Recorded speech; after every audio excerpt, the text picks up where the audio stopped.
Ang nagbago si Senator Marcoleta kasi nawala siya sa hulog. Hindi na siya in sync with reality. Hindi ko alam kung bakit. Sinyo. Alam Inilagay nyo, kayo sa pedestal.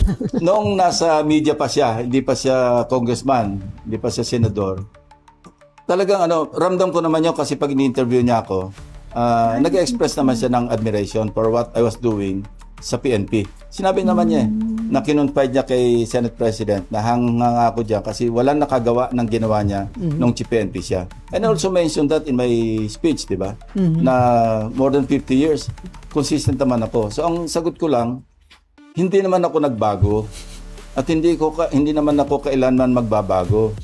Ang nagbago si Senator Marcoleta kasi nawala siya sa hulog. Hindi na siya in sync with reality. Hindi ko alam kung bakit. Kasi alam naman natin, di ba, sa balik-taktakan, parang wala sa katwiran madalas. Sinabi ko na nga na until then, until I gather the necessary or the majority signatures, I'm not yielding the floor. Tatayo pa rin siya, sasabihin niya na unusual. Sana kung nag-aral siya, nagbasa siya sa Senate Archive, na hindi unusual yon. That's one of the usual occurrences sa Senate na any senator may not grant to be interpellated. Di ba nga minention si Senator Miriam, sponsorship speech, not even a privilege speech. Nag-co-sponsor siya sa reproductive health. Andito rin ako noon But she refused to be interpellated.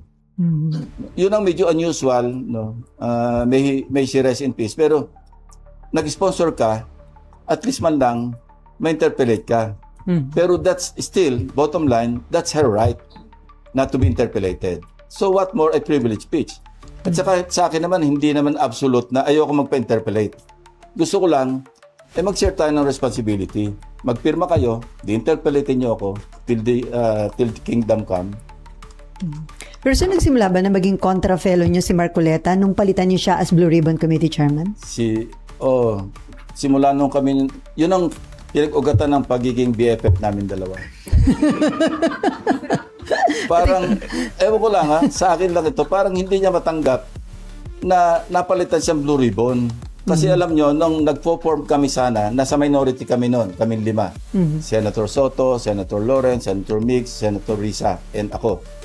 Tawagan namin sarili namin sa Munti Pangarap, Mythical 5. Kami minority.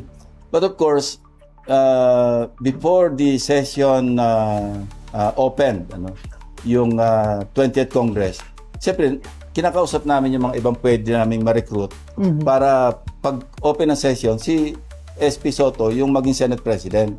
One of them, si Senator Marcoleta. Dalawa lang yung kanyang parang non-negotiable. Blue Ribbon and Justice. Sabi namin, go. Okay. Kung makukuha ni Senate President, that's yours. Kaya ko lang naman ako sabihin natin na nag-speculate na ba kayo ng sama ng loob niya? Kasi 2 hearings lang, napalitan na siya. So, yun. Sana maging BFF uli kami na totoong BFF. Okay. Sir, There's always a proper time for that.